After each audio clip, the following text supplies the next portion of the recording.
keeps the family together no matter what. Amen. He fills in the gap of everything that is expected of a father to do. I'm talking about that one and a child or children may have fathers that stepped out, walked away. But there was that one that came in and said, I'll be their father. And stayed with that family and took care of them.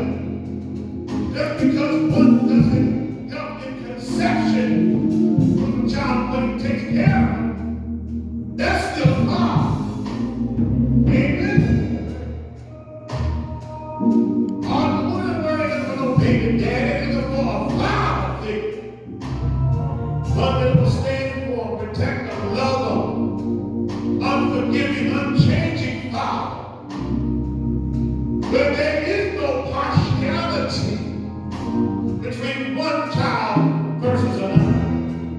That they're all treated the same with the same love from one respecting another.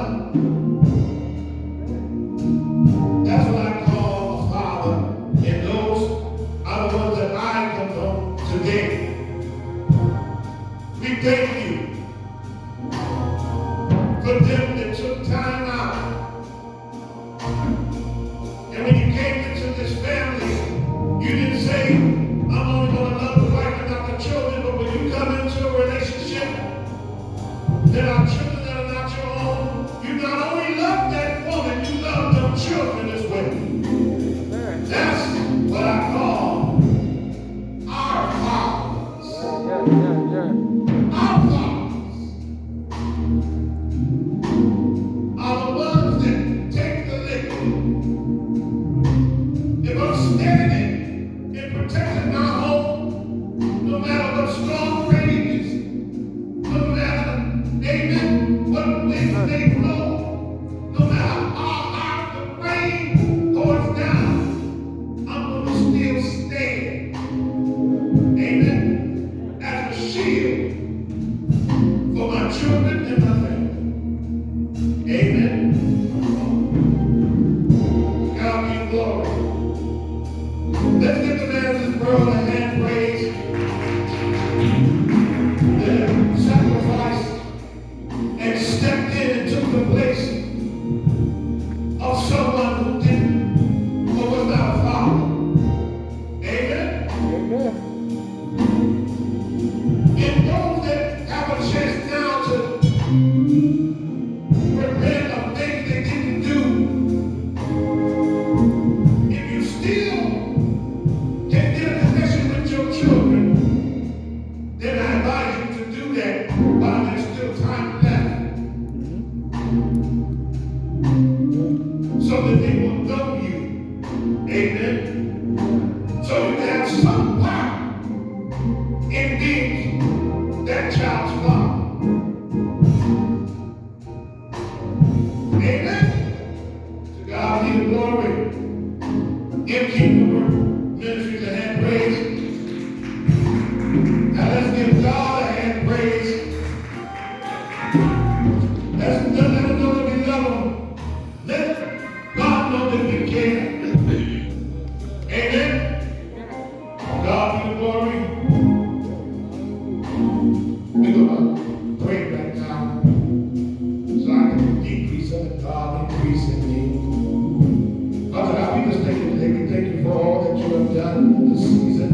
We thank you for the partakers and participants of this ministry, for Ministries, and we thank you as we come together corporately to meet in fellowship, that each time we meet, we grow and we are intensified even the more of our gifts because of our sacrifices that we have made. God, let this word be a blessing to them that are here, and let it take flight, let it grow, let it manifest, so they can take the word that's given today and pass it on one to another, so that they can, amen, do the work as an evangelist and spread the gospel throughout all the world. God, we thank you, we give you all the glory and praise. And let this word that we speak today, amen, help us in self-development, in maturity like never before. Now this all say amen and amen. To God be the glory. To God be the glory. I'm going to be reading amen in the Bible, the 15th chapter of Luke. Amen. I'm going to read it because this is where God had taken me. Amen. You know, when I ask God to give me a word, He takes me to different things, and He takes me to something, and it makes sense to Him, but it has to make sense to me as I recite it back to you. Amen.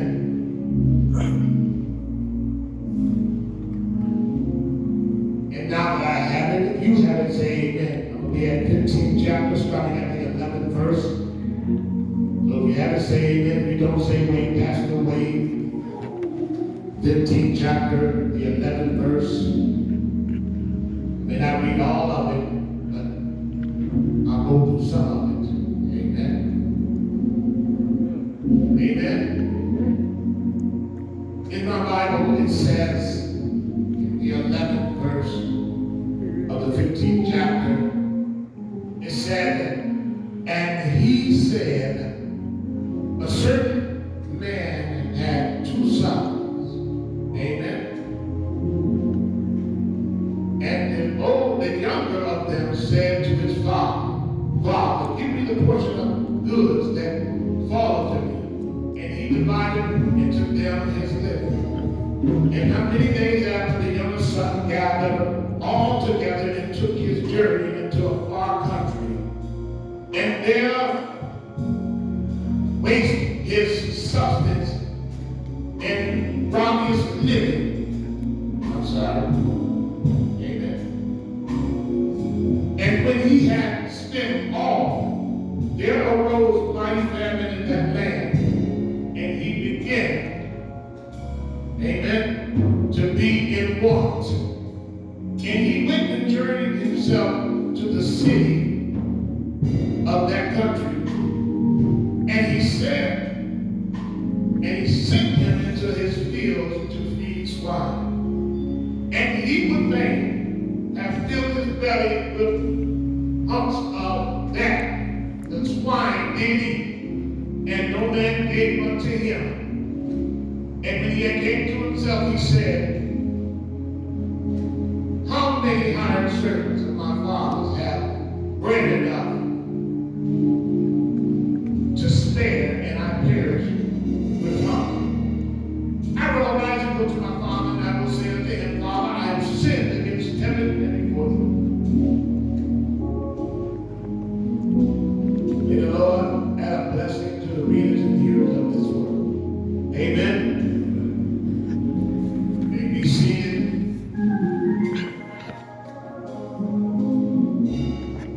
You know, this is a story, amen, of the prodigal son. The father's unchanging, consistent, and enduring love for his son and all the continents of a role model in living our own children with patience. I look at this story, amen, and I see that in this story, amen, there lies a son, amen, in this story, who, amen, was in fact inquisitive to know the things of the world. He was inquisitive to know the things about life. So here he asked his father to give a portion of his goods. He wanted an inheritance now. He didn't want the inheritance after his father had passed on.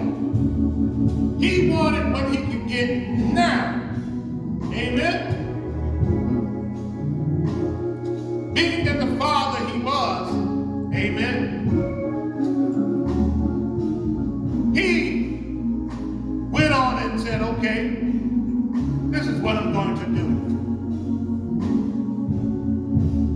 He goes and gives him his inheritance as well as his other brother's inheritance. Here's a young man who tries to take matters in his own hands and is willingly being rebellious against his father. As far as the upbringing and the family morals,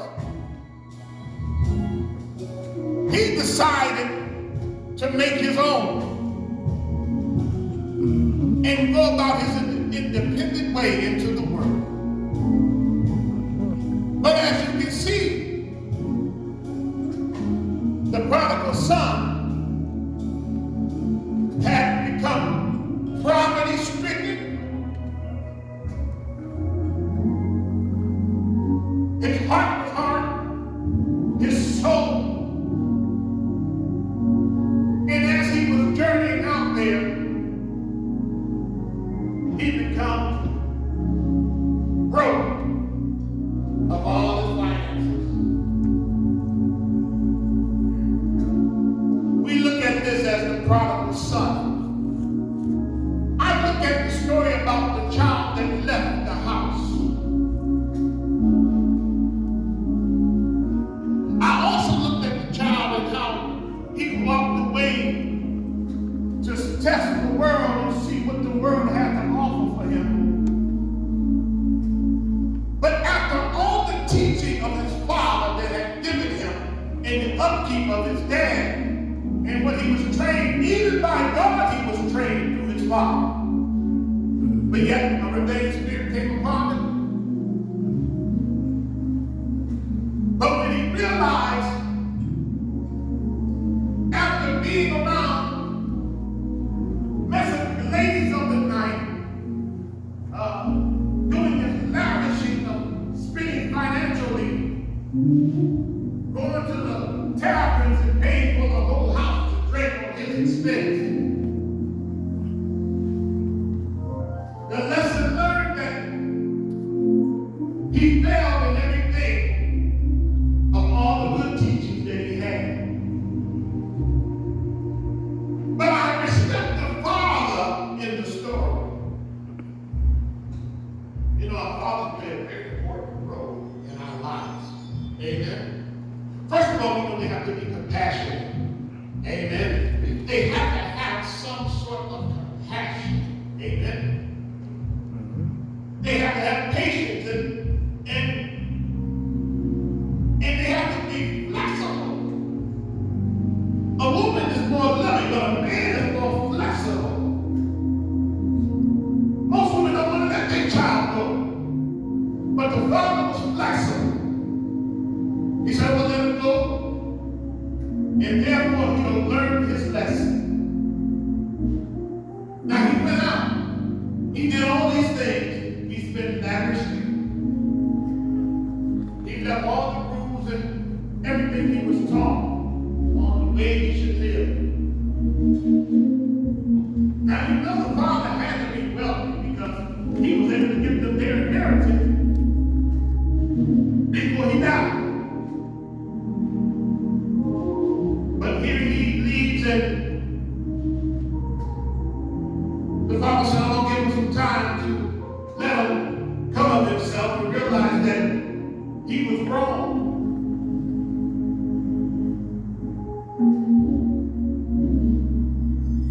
It was a long time that he was gone. But then he got so, and the pride got so thick in his mind that he had to humble himself in a way that he had to go into another country and work among the cattle. And no one had no food for him. But he had to not only work among the swine, he had to feed and eat with them in the same trough that they ate from until he fell on his face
how it said that when he went back, the father received him. Amen? How he received them. Because I talked to you about the flexibility. Amen? That he allowed his son to have after giving him that money. Because you all know in this world, a lot of kids when they rebel against their family and they start speaking out of their, you all know what's going on. They start saying things they shouldn't be saying. Amen? In other words, they take possession of adulthood before they reach maturity, and they say things that's familiar as to leave me alone. That's one of the things you hear with your children. And then another is that says, I want to do it on my own. I want to go on my own path. Amen? Or you have toddlers, amen, refusing to put his or her shoes on the right foot. Or you have fifth graders who pick up curse words faster than they can do half figures. Y'all hear?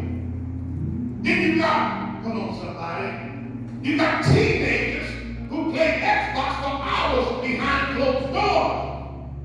And they're failing in multiple classes and subjects because they didn't turn their work projects in. This is what I'm talking about, the rebellion, amen, of where children's mind will go when they want to be left, or when they want to leave the house before the time. Y'all hear me? But here's a father, still I said, who was compassionate and had flexibility, amen, that the son said, you know, Father, I'm going to just go back and ask my Father's forgiveness, and then ask for my Father in heaven's forgiveness. Then he take me back. And it said, as he was on his way, the Father seen him coming from afar. And the son saw his father, and he ran to him, begging him for forgiveness.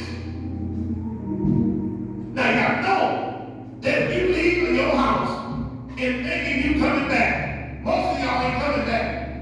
The father and mother said, if he leave here, he is not welcome in my house.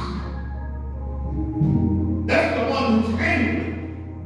But the one that's compassionate, like I said, this father had flexibility. He knew down the line that his son would fall. And he knew down the line that if he came back, he would accept it. So his son ran to his father, fell down to his knees, and his father fell down and kissed him on his neck. He said, Father, forgive me. For I've sinned against my Father in heaven, I've sinned against you. I'm just paraphrasing. And I worked enough to get some type of supper that I can eat because I'm starving. First, I apologize, but I need something to eat. Father, repeated to you that I was a failure in the world, that when I tried to do things on my own, that all the things you had taught me, I kind of blotted out of my mind, but when I saw how the world was, it rejected me. Here it is. The father said, first of all, he told one of the servants to go run quickly and get my other son a cloak. After he did that, he said, now go get my son a ring and put it on his finger. Then after he did that, the father got the best of his cattle, cut it up, and served his son. That's what I'm talking about. Our fathers are supposed to be compassionate. Our fathers are supposed to be unchanging. Our fathers are supposed to be so flexible that they're the first ones to take him in after he wanted to be resisted and left. They should be the first to greet him in. Because one thing about that son versus the other son, at least the other son wasn't scared to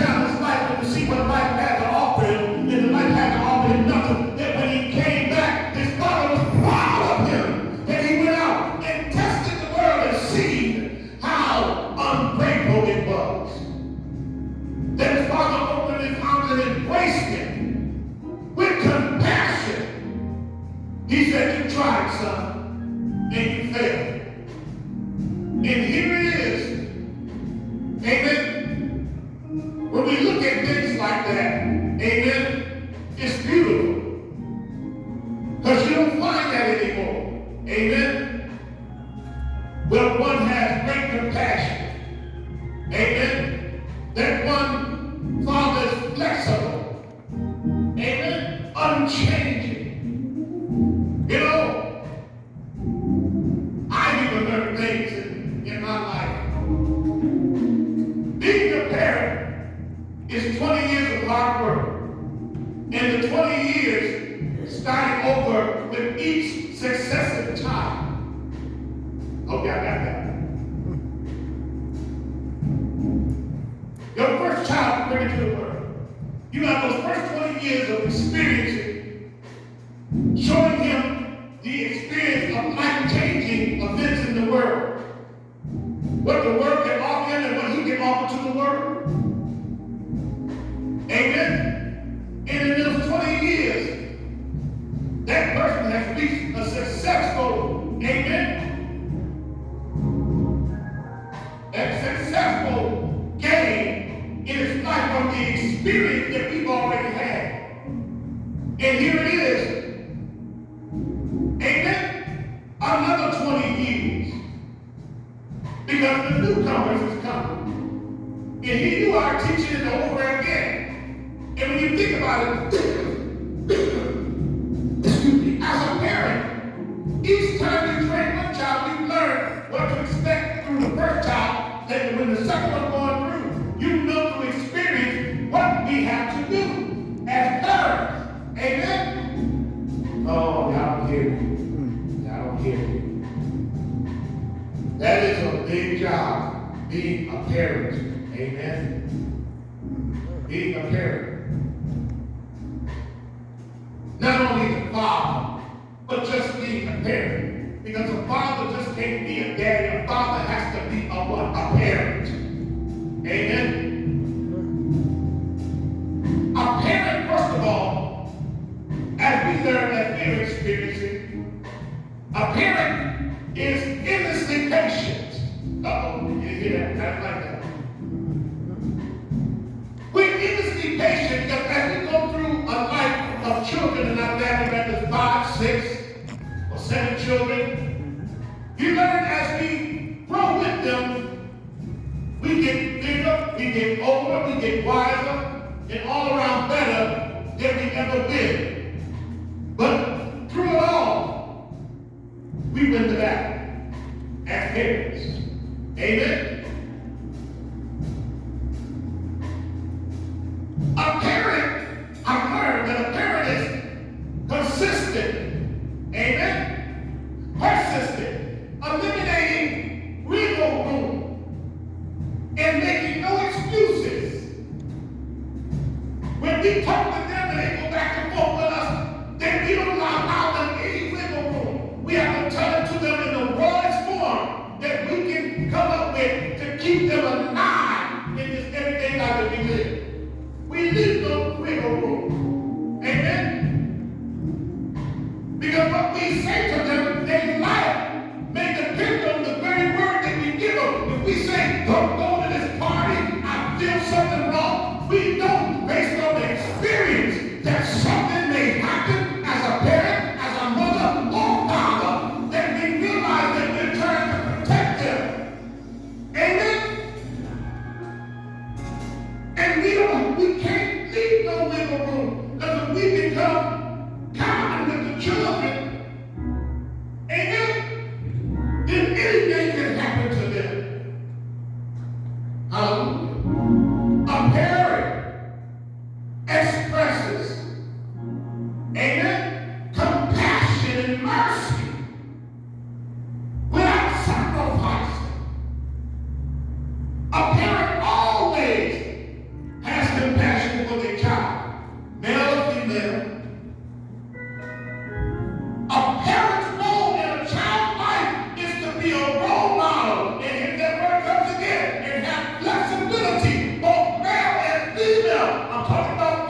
today, but I'm also adding the females and also incorporate them as well.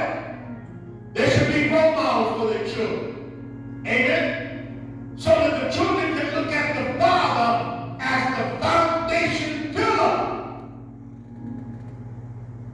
for thriving in an ever-changing world. That when he knows he's done everything he could, that when it's all said and done, you can say, honey, I know my children coming home because I taught them the right way. I taught them the right way to go. When you incorporate things of them that stay stagnated in their mind, they won't flee from it. Amen? It'll be like a life-changing experience that if my mother told me to come home at 10 o'clock, come home at 10 o'clock. Because you don't think anything after that, after a party, it's going to be some chaos going on. Sometimes we have to do what our father said to do. Sometimes we have to do what our parents say to do. And above all, a parent knows where to go for help when you don't, and knows that asking for help is the first and most important step in getting help. We have a habit of when we're in trouble, I can handle our own situation. We don't need no cops. We don't need to call for help. Sometimes you don't need your parents to get you out of the parties. As embarrassing as it may be, you better be glad I came and got you, because after I brought you home, they shot up the place. It's getting a little rowdy at this place where we go and you pay and you jump all over the place in a bounce house. And then you say, wait a minute, it's time to go. Something ain't right. Something needs stirred up. I see it over there in the corner. Don't be afraid to call your father. That's what our fathers are for. They're protectors. They're compassionate, unchanging. When we see the fathers that are concerned about their children. Amen? And in other words, I myself,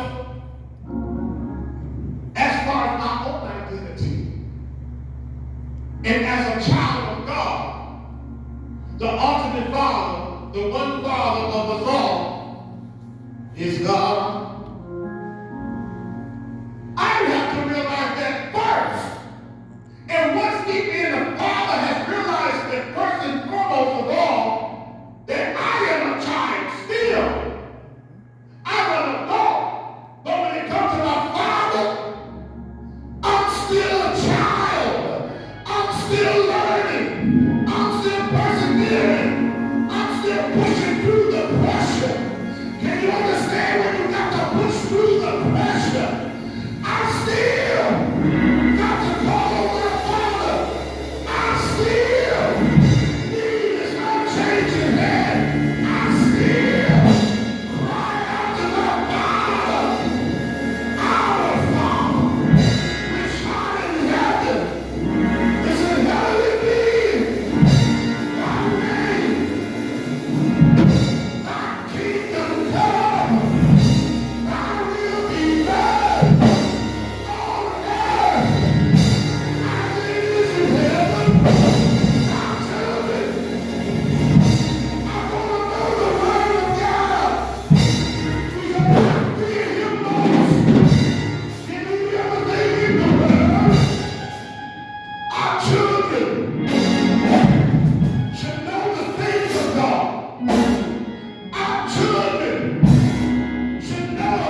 liars, the ones that won't lie to you, the ones that won't be divided, the ones that won't separate.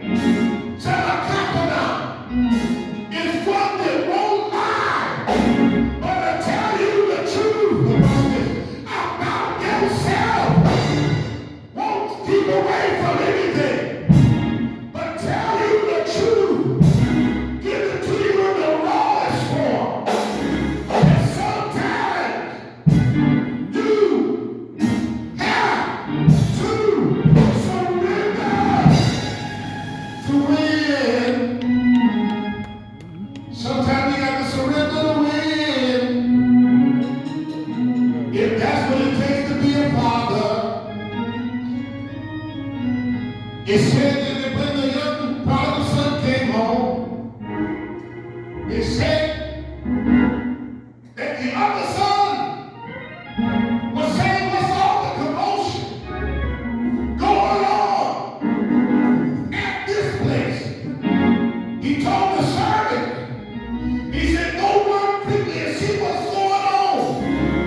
He came back and told the other brother, he said, your brother has come home. He was wondering why was the father giving him the best of the feast, the best of the camp. And the father said with compassion, he said, my son was once dead to me, and now he's alive. Oh, y'all don't hear me? He said my son was dead, and now he's alive. My God, my God, my God,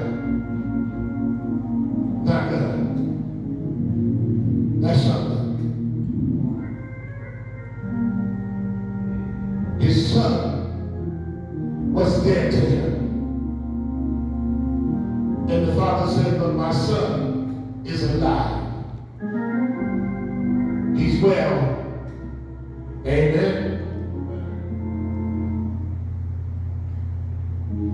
He was saying my son was no longer lost, but now he's found. My son found his way back home. Some of you today, if you heard this message, if you think you can't come home, I want you to on this day to pray to God and find your way back home to the place where you first believe.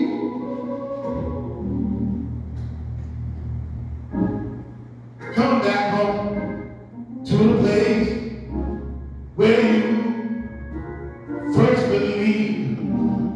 Come back home to the place where you first belong. God can still change the hearts of men. And indeed, where he's now more passionate, he has a compassion now. His heart is unchanging. And when you face your father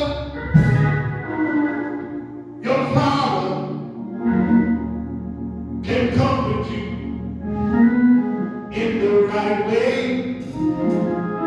Your father can appreciate you in the right way. Your father can have a respect for you the right way. I'm talking about our fathers, those that neglected their children. It's time for you to get it right. A simple embrace will do for that child that's still waiting. All the children that feel that they can still make it right. There's no place like home. If home is not your house where you lived in, then try to get back to a church where the home will find you. I know not a church that wouldn't agree. Someone is trying to make their way back home. It said he was dead, and yet now he's alive. Then he said he was lost, watch this, but now he is found. The Father took in the Son. That's what I look at on Father's Day. A father that can take their children back and be forgiving. Amen. Can still be passionate. Can still look at them the same as they did when they were leaving. The same way you look as if you lost something from a part of your heart that's gone. Let it be that when they come back and embrace you, that a part of your heart be restored. To God be the glory. And all you that are still fathers, I say happy Father's Day to you today. I hope you enjoyed this message. I hope you even can follow the format of what we're saying. And those that are doing this, we thank you. Parents that are doing this with their children, we respect you. And first and foremost, I have to respect the Father who has trained me. Because I myself was lost, and yet I was found. I have a new Father, and that is my Father which is in heaven, who is still unchanging. He's still that compassionate Father. He's still the one that I go straight. He'll bring me back. And still, when he's angry with me, he's the first that surrenders and says, I forgive you. He will forgive us first, and we will forgive one another. So I thank God for this lesson. I thank God for your time. I thank Kingdom Work Ministries for being listeners and hearers of this word. I hope that by you being here today, that something was embedded in your mind, body, and spirit, that is a paragraph or one word that you can take and give back to someone else. So God, we just thank you. And for all those that are fathers, I say once to you again, happy Father's Day. God bless you all from Kingdom Work Ministries. Let's all give God a hand.